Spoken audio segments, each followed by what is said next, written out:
పవన్ కళ్యాణ్ 12 సంవత్సరాలు అయిపోయింది పార్టీ పెట్టి 12వ ఆవిర్భావ సదస్సు 2013లో అనుకుంటే ఎన్నికల ముందు 2014 ఎన్నికల ముందు జనసేన పెట్టారు. ప్రజారాజ్యం పార్టీ విలీనం అయిపోయిన తర్వాత 2009 ఎన్నికల సందర్భంలో పీఆర్పీ పెట్టి ఆ తర్వాత వెంటనే ఎన్నికల తర్వాత తీసేసి కాంగ్రెస్లో విలీనం అయిపోయిన తర్వాత కాంగ్రెస్లో వెళ్ళడానికి ఇష్టపడని పవన్ కళ్యాణ్ జనసేన పార్టీ పెట్టాడు. 2014లో కలిసి బీజేపీ టీడీపీ జనసేన కలిసి పోటీ చేశాయి. జనసేన పోటీ చేయకపోయినా బయట నుండి మద్దతు ఇచ్చి టీడీపీ బీజేపీ గెలవడానికి తన వంతు సాయం ప్రకటించాడు. 2019 ఎన్నికల్లో పవన్ కళ్యాణ్ ఒంటరిగా పోటీ చేసి చాలా దెబ్బతిన్నాడు. సో 2024లో జగన్ను అధికారం నుంచి దించాలంటే ఖచ్చితంగా 3 పార్టీలు కలిసే ఉండాలని పవన్ కళ్యాణ్ నిర్ణయం మేరకే తెలుగుదేశం పార్టీ బీజేపీ కూడా కలిసేటువంటి అవకాశం వచ్చింది కేవలం పవన్ కళ్యాణ్ వల్లనే. అయితే పవన్ కళ్యాణ్ మాటల వల్ల మనం తెలంగాణలో నేల తల్లి నాకు పునర్జన్మ ఇచ్చింది, తెలంగాణకు జన్మస్థానం అని ఈ మధ్యన తెలంగాణలో ఎన్డీఏ కూటమి మళ్ళా బలపరచాలనేటువంటి వార్తలు రావడం అనేటువంటిది ఇప్పుడు పవన్ కళ్యాణ్ మాట్లాడము. 2018 ఎన్నికల్లో బీజేపీ జనసేన కలిసి పోటీ చేసినాయి. జనసేన పోటీ చేసిన ఎక్కడ కూడా 1000-1200 ఓట్లు 2000 ఓట్ల కంటే ఎక్కువ రాలేదు. బీజేపీ జనసేన కలిసి పోటీ చేస్తే ఒక కుక్కట్పల్లిలో మాత్రమే 20-30 వేల ఓట్లు వచ్చాయి తప్ప మిగిలిన ఎక్కడా రాలేదు. మిగిలి జనసేన లేకపోయినా గెలవాల్సిన సీట్లు గెలిచినాయి తప్ప జనసేన వల్ల తెలంగాణలో భారతీయ జనతా పార్టీకి ఒరిగినటువంటి లాభం పెద్దగా లేదు.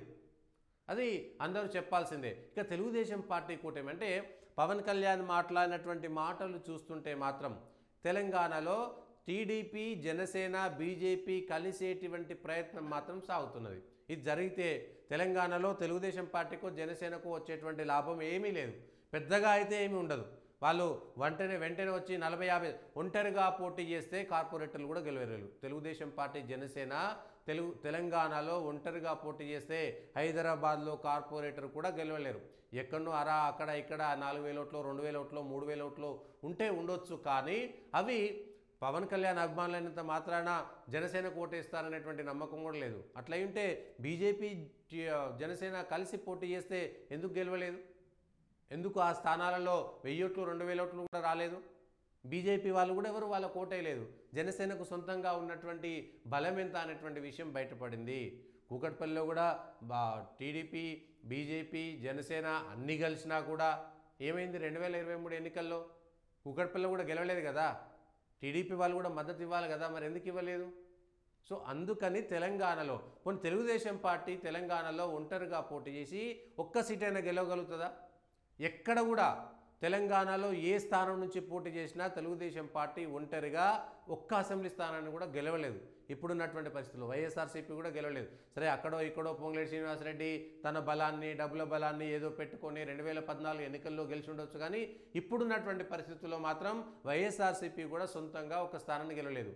ఎక్కడైనా ఇప్పుడు బీఎస్పీ అక్కడక్కడ గెలుస్తుంటుంది చూసారా, అంటే రెబల్గా ఉండి ముఖ్యమైనటువంటి పార్టీ నుంచి సీట్ రాకుండా రెబల్గా ఏదో ఒక గుర్తు రావాలి కాబట్టి ఆ పార్టీ నుంచి బీఎస్పీ నుంచి 2-3 సార్లు వీళ్ళు గెలిచారు, ఓసారి సమాజ్వాదీ పార్టీ నుంచి గెలిచారు. అట్లా ఏవో ఒక పార్టీ నుంచి రెబల్గా ఉండేటువంటి వాళ్ళు బలమైనటువంటి నాయకులు గుర్తు కోసం ఆయా పార్టీలలో చేరినట్టుగా చేరి గెలిచి ఆ తర్వాత ఏదో ఒక పార్టీలో చేరిపోతుంటారు. లేకపోతే ఒకసారి ఫార్వర్డ్ బ్లాక్ గెలిచింది, లేకపోతే ఒకసారి సమాజ్వాదీ పార్టీ గెలిచింది, ఒకసారి బీఎస్పీ గెలిచింది, ఇట్లాంటి పార్టీలు గెలిచినాయి. అట్లా అనుకోకుండా ఎవరైనా రెబల్గా ఉండి పోటీ చేస్తే 1-6 చోట్ల ఏమైనా ప్రభావం చూపించవచ్చు తప్ప సొంతంగా తెలుగుదేశం పార్టీ తెలంగాణలో ఇప్పటికిప్పుడు పోటీ చేసి హైదరాబాద్ లాంటి స్థానాల్లో మేము పేద హైదరాబాద్ని అభివృద్ధి చేసినా అని చెప్తారు కదా, హైదరాబాద్లో కూడా తెలుగుదేశం పార్టీ ఒంటరిగా పోటీ చేస్తే కార్పొరేటర్ స్థానం కూడా గెలవది, అది పక్కా. కానీ తెలంగాణలో మరి జనసేన తెలుగుదేశం పార్టీ ఎందుకు బలంగా పోటీ చేయాలని భావిస్తున్నాయి? తెలుగుదేశం పార్టీకి మొదటి నుంచి ఉంది తెలంగాణను విడిచిపెట్టిపోవడం అంటే ఆశ అత్యాశ తెలుగుదేశం పార్టీకి తెలంగాణలో ఎక్కువగా ఉంది. 2018లో 2014లో తెలుగుదేశం పార్టీ విఫలమైపోయింది. 2004లో అధికారం కోల్పోయిన తర్వాత 2004లో అధికారం కోల్పోయిన తర్వాత ఇప్పటిదాకా 20 సంవత్సరాల్లో తెలుగుదేశం పార్టీ ప్రభావం శూన్యం. 2009లో రేవంత్ రెడ్డి వాళ్ళు 15 మంది ఎమ్మెల్యేలు గెలిచినా అది బీజేపీ తెలుగుదేశం పార్టీ పొత్తుతోటే. 2018లో కాంగ్రెస్ పొత్తుతో ఎన్ని గెలిచినాయి? 2 స్థానాలు గెలిచింది. కాంగ్రెస్ బలమైనటువంటి పార్టీ, తెలుగుదేశం పార్టీ బలమైనటువంటి పార్టీ కదా.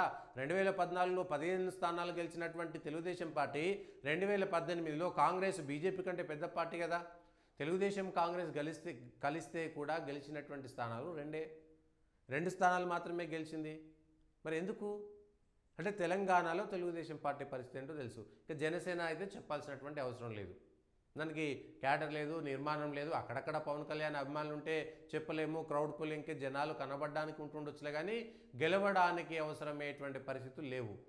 మరి ఎందుకు ఇదంతా జరుగుతుంది? దీంట్లో రాజకీయం ఏమిటి, మతలబ్ ఏమిటి, హైదరాబాద్లో ఏం చేయదలుచుకున్నారు, హైదరాబాద్లో ఏం మాట్లాడదలుచుకున్నారు, రాజకీయంగా ఏదో కిటుకు ఉన్నది, కాంగ్రెస్లో ఏమైనటువంటి అంతర్గత కలహాల నేపథ్యంలో తెలుగుదేశం మళ్ళా వచ్చినా కూడా రేవంత్ రెడ్డి లాంటి వాళ్ళు లేకపోతే ఆ నాయకులు తెలుగుదేశంకి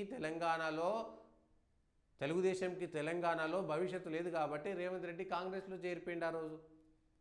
లేకపోతే తెలుగుదేశం పార్టీ అధ్యక్షుడిగా ఉన్నటువంటి వాళ్ళు 15 మంది ఎమ్మెల్యేలు తెలుగుదేశం పార్టీకి భవిష్యత్తు లేదు కాబట్టి 20 సంవత్సరాలు లేదా 3 సార్లు 4 సార్ల అధికారం ఎమ్మెల్యేలుగా గెలిచినటువంటి నాయకులు కూడా పార్టీని విడిచి వెళ్ళిపోయారు. ఎందుకు అంటే తెలంగాణలో తెలుగుదేశం పార్టీ లేదనేటువంటి విషయం. కానీ పవన్ కళ్యాణ్ తెలుగుదేశం ఈ మధ్యన తెలంగాణలో ఏదో చేస్తాం, ఏదో 3-4 సోషల్ మీడియాలో ఇక కలబడి నిలబడి ఏదో తెలంగాణలో మొత్తం కింద మిన్ను విరిగి మీద పడుతుంది తెలుగుదేశం పార్టీ వస్తే, చంద్రబాబు నాయుడు వస్తే అని. 2004 నుంచి ఒక్కసారి కూడా తెలుగుదేశం పార్టీ అధికారంలో లేదు. 20 సంవత్సరాలుగా తెలుగుదేశం పార్టీ క్రమక్రమంగా దూరం అయిపోయింది. 2009లో పరిస్థితి అంతే కదా. 2004లో ఓడిపోయింది, 2009లో ఓడిపోయింది. 2014లో విడిపోయిన తర్వాత 15 మంది ఎమ్మెల్యేలు ఉన్న 5 మంది బీజేపీకి ఉన్న, బీజేపీ వల్ల తెలుగుదేశం లాభపడ్డ తప్ప తెలుగుదేశం వల్ల బీజేపీ లాభపడలేదు. ఇప్పుడు కూడా జనసేన, బీజేపీ, తెలుగుదేశం పార్టీ కలిస్తే అవి కలిసి నిలబడితే, పోటీ చేస్తే అది టీఆర్ఎస్కో కాంగ్రెస్కో లబ్ధి చేకూర్చేదే తప్ప ఎన్డీఏ కూటమిగా బీజేపీ నష్టపోవాల్సిందే. బీజేపీ తెలుగుదేశం పార్టీ కలిసి పోటీ చేస్తే ఒక్క ఎంపీ స్థానమే గెలిచింది. 98లో కూడా బీజేపీ సొంతంగా పోటీ చేస్తే 4 స్థానాలు వస్తేనే, ఆ తర్వాత 99లో బీజేపీ వేవు చూసిన తర్వాత తెలుగుదేశం పార్టీ 99లో పొత్తు పెట్టుకున్నది. 98లో భారతీయ జనతా పార్టీ సొంతంగా 4 ఎంపీ స్థానాలు గెలుచుకున్నది. తెలుగుదేశం పార్టీతో పొత్తు లేదు. ఉమ్మడి ఆంధ్రప్రదేశ్లో 4 స్థానాలు గెలుచుకున్నది, 5-6 స్థానాల్లో 2వ స్థానంలో నిల్చున్నది, 40-45 స్థానాల్లో లీడ్ ఇచ్చింది అసెంబ్లీ స్థానాల్లో 98 ఎన్నికల్లో. అప్పటికప్పుడు తెలుగుదేశం పార్టీ పొత్తు పెట్టుకున్నది. టీడీపీకి అవసరమా, బీజేపీకి అవసరమా? కానీ తెలంగాణలో ఎన్డీఏ కూటమి చేయడానికి మాత్రం ఏదో ఉన్నది. పవన్ కళ్యాణ్ మాటల్లో అంతరార్థం అదే కనబడుతున్నది. తెలంగాణ జన్మస్థలము, ఆంధ్రప్రదేశ్ కర్మస్థలము. ఎందుకంటే మానసికంగా సిద్ధపడాలి. మాకు సంబంధం లేదు, తెలంగాణతో సంబంధాలు వదులుకోవాలని ఎవరు అనట్లేరు. కానీ రాజకీయ పార్టీ పరంగా తెలంగాణలో మీకు వ్యక్తిగతమైనటువంటి పరిచయాలు ఉంటే ఉండవచ్చు. కానీ ఇంకా ఏదో అత్యాశ, పేరాశ, ఆశతోటి వెళ్తే మాత్రం అనవసరంగా ఇబ్బంది పడేటువంటి పార్టీలు ఇవి రెండూ మునిగిపోకుండా భారతీయ జనతా పార్టీని కూడా ముంచేటువంటి ప్రయత్నమే తప్ప భారతీయ జనతా పార్టీకి వచ్చేటువంటిది లాభం అయితే ఏం లేదు. రేపు పొద్దుగాల ఇది సెంటిమెంట్కి దారితీస్తుంది, మళ్ళీ తెలంగాణ సెంటిమెంట్కి దారితీస్తుంది. 2018లో చంద్రబాబు నాయుడు కనుక కాంగ్రెస్తో పొత్తు పెట్టుకోకపోతే కేసీఆర్ ఆ రోజు ఓడిపోయేది. 2018లో టీఆర్ఎస్ పార్టీ గెలిచేది కాదు. టీఆర్ఎస్ పార్టీ ఆగమాగం అవుతున్నది, టీఆర్ఎస్కు గ్రౌండ్లో ఇబ్బంది అవుతుంది కాబట్టే అది గ్రహించినటువంటి కేసీఆర్ రైతు బంధు ప్రకటించి 6 నెలల ముందు ఎన్నికలు పోతే కాంగ్రెస్ పార్టీ అత్యాశతోటి కనీసం అవగాహన లేకుండా చంద్రబాబుతో పొత్తు పెట్టుకున్నది. ఏ తెలుగుదేశం అయితే కాంగ్రెస్కు వ్యతిరేకంగా ఉందో అదే పార్టీతో పొత్తు పెట్టుకొని తెలంగాణలో టీఆర్ఎస్ పార్టీ రెండోసారి అధికారంలోకి రావడానికి కారణం కాంగ్రెస్ చేసినటువంటి నిర్లక్ష్యం, కాంగ్రెస్ పార్టీ యొక్క వైఫల్యం. తద్వారా కేసీఆర్ రెండోసారి వచ్చిండు. సరే, మళ్ళీ మూడోసారి రావాల్సినటువంటి పరిస్థితులు కల్పించబడలేదు. అప్పటికే ఉన్నటువంటి వ్యతిరేకత 5 ఏళ్ల పాటు మరింత పెరిగిపోయింది. కానీ పవన్ కళ్యాణ్ నిన్న చేసినటువంటి ఆ వ్యాఖ్యల్లో మాత్రం ఖచ్చితంగా తెలంగాణలో జనసేన, టీడీపీ, బీజేపీ కూటమి కావడానికి ప్రయత్నం చేస్తుంది. 2018లో జనసేన వల్ల దెబ్బతిన్న బీజేపీ నాయకులు ఇప్పటికైనా కళ్ళు తెరుస్తారా లేదా, పార్టీకి సంబంధించినటువంటి విషయం.